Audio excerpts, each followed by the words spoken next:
Country musician Johnny Cash was known for hits like Ring of Fire and Man in Black, which became his nickname. He left the poor farming community to join the Air Force after high school, but always harbored musical ambitions. Within a few years of his discharge, his band Johnny Cash and the Tennessee Two had scored hits with songs like I Walk the Line. Cash's career was nearly derailed in the 1960s by a serious substance abuse problem, but his marriage to June Carter and his acclaimed 1968 album Johnny Cash at Folsom Prison put him back on track. In later years, the 13-time Grammy winner joined the country superstar group The Highwaymen and released a series of albums with producer Rick Rubin, and after years of serious health problems, Cash died in September of 2003 at the age of 71. This is the Melody Podcast. I'm your host, James Shelton. Let's get into it. Student, now we're ready to share stories of melodies that fill the air. From rock and roll to soul and everything in between. We'll take you on a journey, it's a sonic dream. Welcome to the Melody Podcast, where music comes alive. Johnny Cash was born J.R. Cash on February 26, 1932, in Kingsland, Arkansas. The son of the poor Southern Baptist sharecroppers, Cash was one of 7 children born to Ray and Carrie Rivers Cash. His parents couldn't agree on whether to name their son Rivers or Ray, so they decided simply on J.R. Years later, the future musician adopted the name John R. Cash while in the military.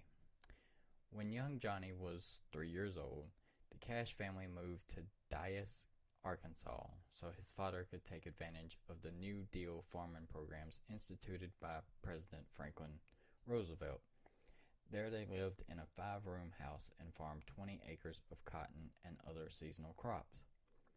Johnny spent much of the next 15 years out in the fields working alongside his parents and siblings to help pay off their debts. It wasn't an easy life, and music was one of the ways the family found escape from some of their hardships. Songs surrounded the youngster, be it as his mother's folk and hymn ballads or the working music people sang out in the fields. From an early age, Johnny showed a love for the music that enveloped his life. He began writing songs at age 12. Sensing her son's gift for song, Carrie scraped together enough money so he could take singing lessons. After just 3 lessons, however, his teacher was so enthralled with Johnny's already unique singing style that they told him to stop taking lessons and to never devote from his natural voice. Religion, too. He had a strong impact on Cash's childhood. His mother was a devout member of the Pentecostal Church of God, and his older brother Jack seemed committed to joining the priesthood until his tragic death in 1944 in an electric saw accident. The experiences of his early farming life and religion became recurring themes in Cash's career. In 1950, Cash graduated from high school and left Dyess to seek employment, venturing to Pontiac, Michigan for a brief stint at an auto body plant. That summer, he enlisted in the U.S. Air Force as John R. Cash. Military regulations required a full first name, and he was sent for training at the Lackland Air Force Base in San Antonio. For the bulk of his 4 years in the Air Force, Cash was stationed in Landsberg, West Germany, where he worked as a radio intercept officer, eavesdropping on the Soviet radio traffic. It was also in Germany that Cash began to turn more of his attention towards music. With a few of his Air Force buddies, he formed the Landsberg Barbarians, giving Cash a chance to play live shows, teach himself more of the guitar, and take a shot at songwriting. We were terrible, he said later, but the the Lorenbro beer will make you feel like you're great. We'd take our instruments to these honky-tonks and play until they threw us out or a fight started. Cash was discharged in July of 1954. After his Air Force duty, Cash worked as an appliance salesman in Memphis, Tennessee, pursuing music on the side. Cash teamed up with a couple of mechanics, Marshall Grant and Luther Perkins, who worked with his older brother Roy. The young musicians soon formed a tight bond with the crew and their wives, often heading over to one of their houses to play music, much of it being gospel. Cash, who banged away on an old $5 guitar he purchased in Germany, became the front man for the group, and they honored their unique synthesis of blues and country western music through live performances. He was a decent singer, not a great one, wrote Marshall Grant in 2006 autobiography. I was there when it happened, my life with Johnny Cash, but there was power and presence in his voice. Later in 1954, Cash, Grant, and Perkins made an unannounced visit to Sun Records, where another Memphis musician, Elvis Presley, had cut his first single that July. The trio sought out the local producer who had issued the song, Sam Phillips, and asked him for an audition. The Sun Records owner gave in, and Cash and the boys soon returned to the show to show off their skills. Phillips liked their sound, but not the gospel-driven song choices, which he felt would have a limited market, and asked him to return with an original song. The men did just that, beginning work on the Cash-written song Hey Porter. Shortly that first Sun session, Phillips liked that tune, as well as the group's follow-up effort with Cry, Cry, Cry, Cry, and signed the newly branded Johnny Cash and the Tennessee 2. Hey Porter was released May of 1955, and later that year, Cry, Cry, Cry peaked at number 14 on the Billboard charts. Other hit songs followed, including the top 10 tracks So Doggone Lonesome and Folsom Prison Blues. But true fame arrived in 1956 when Cash wrote and released I Walk the Line, which catapulted to number 1 on the country music chart and sold 2 million copies. He released his debut album Johnny Cash with his hot and blue guitar in 1957, and cemented his fame with chart toppers like Ballad of a Teenage Queen and Don't Take Your Guns to Town. Their sound innovatively combined country rock, blues, and gospel influences. By the early 1960s, the busy schedule and the pressures that Cash faced began taking a toll on his first wife, Vivian, and their family. They had relocated to California though Cash was on the road for 300 nights a year with his group, now known as the Tennessee 3, and signed to Columbia Records. The lead singer was often accompanied by June Carter, who co-wrote what would become one of the Man in Black's signature songs, Ring of Fire, in 1963. Cash also sought to establish himself as an actor, starring in the movie 5 Minutes to Live in 1961 and a few Western-themed TV shows. Cash began to abuse drugs and alcohol while touring with the Tennessee 3. His struggle eventually devolved to dire circumstances. In 1967, he was discovered in a near-death state by a policeman in a small village in Georgia.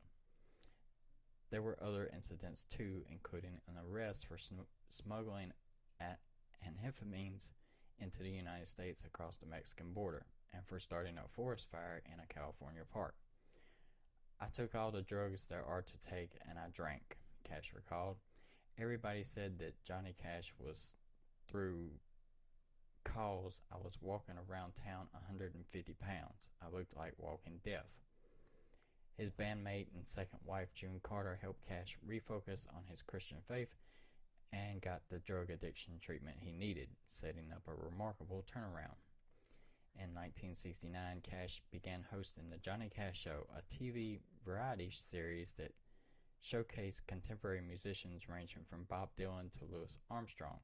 It was also provided a forum for Cash to explore a number of social issues, tackling discussions that ranged from the war in Vietnam to prison reform to the Nights of Native Americans.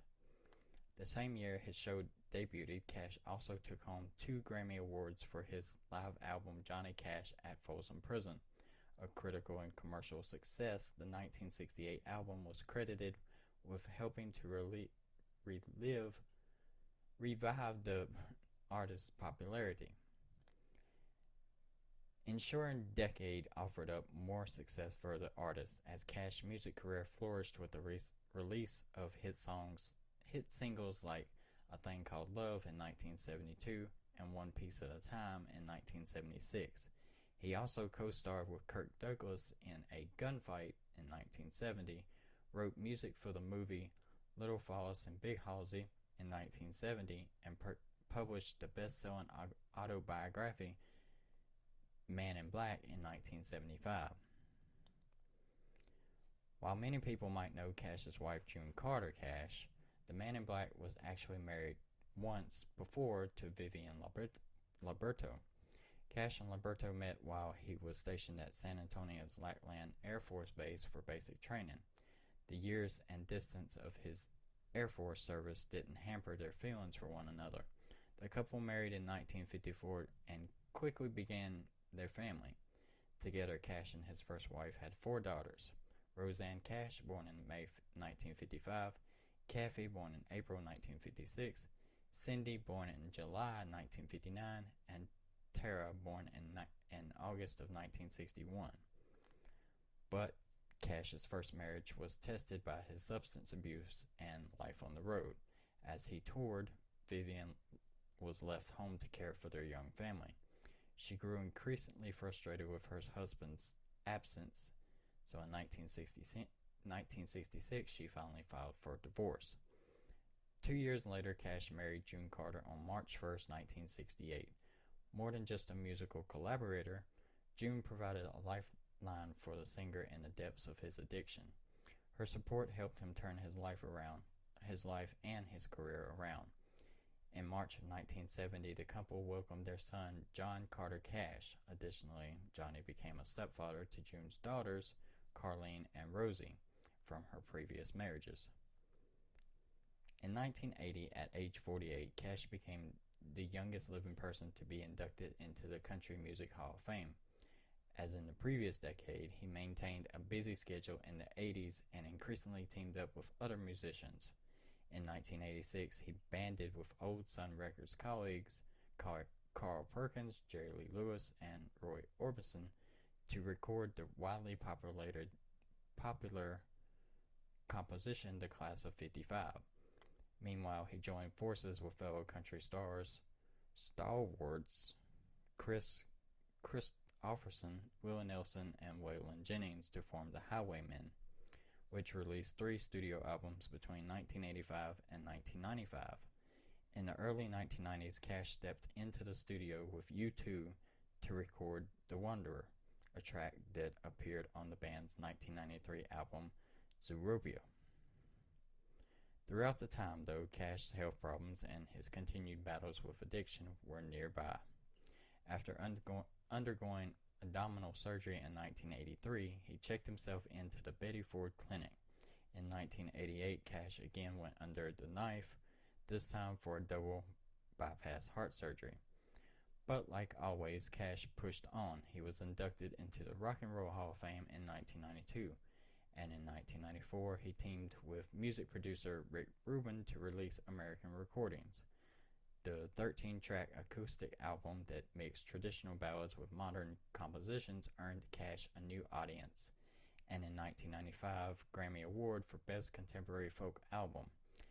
He followed with another Rubin-produced album, Unchained, in 1996, and published his second memoir, Cash, the Autobiography, in 1997.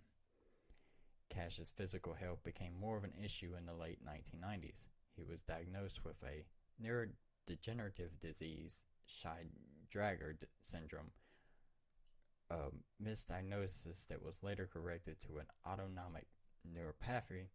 According to Rolling Stone, he was hospitalized multiple times with pneumonia, including one that put him in a coma for 8 days in October of 2001. Still, the artist continued making music. In 2002, he released American 5, The Man Comes Around, a mix of originals and covers, including songs from the Beatles and Trent Reznor of Nine Inch Nails. The album, recorded at the Cash Cabin Studio in Hendersonville, Tennessee, was the fourth Cash Rubin compilation. Cash's last major hit song was a cover of Reznor's 1995 single "Hurt" that the country singer recorded for American 4. The song won Single of the Year at the 2003 CMA Awards, and the accompanying music video won the Grammy Award for Best Short Form Music Video in 2004. Although Reznor initially felt the cover was invasive, he was honored that Cash had wanted to cover his music and eventually fell in love with the music video. "It felt like a warm hug," he told Digital Spy in 2008. I have goosebumps right now thinking about it." Cash's health continued to decline. He was devastated when his longtime love, June Carter Cash, died in May of 2003, but he continued to work with Rubin at his side. The singer recorded what would become American 5, 100 Highways. Once June passed, he had the will to live long enough to record, but that was pretty much all. Rubin later recalled. A day after June passed, he said, "I need to have something to do every day, otherwise there's no reason for me to be here." Cash wrapped up his final track just a week before he died on September 12, 2003, from complications associated with diabetes. He was 71 years old. That November, Cash was posthumously honored at the CMA Awards. American 4 won Album of the Year as "Hurt" captured Single and Music Video of the Year. In 2006, fans were treated to new music from the late artist. May brought Personal File, a 2-CD set of unreleased material recorded decades earlier. In July, American 5, 100 Highways was unveiled. Starkly arranged and sometimes mournful, the songs highlighted Cash's older and rougher sounding voice, which seared with a raw honesty. 4 years later, additional material from recording sessions with Rubin were released as American 6, Ain't No Grave in 2010. In December of 2013, it was revealed that another album from Cash had been unearthed, Out Among the Stars, which had been recorded in the early 1980s but never released by Columbia Records. It was discovered by John Carter Cash in his father's archives, underscoring the singer's sustained popularity.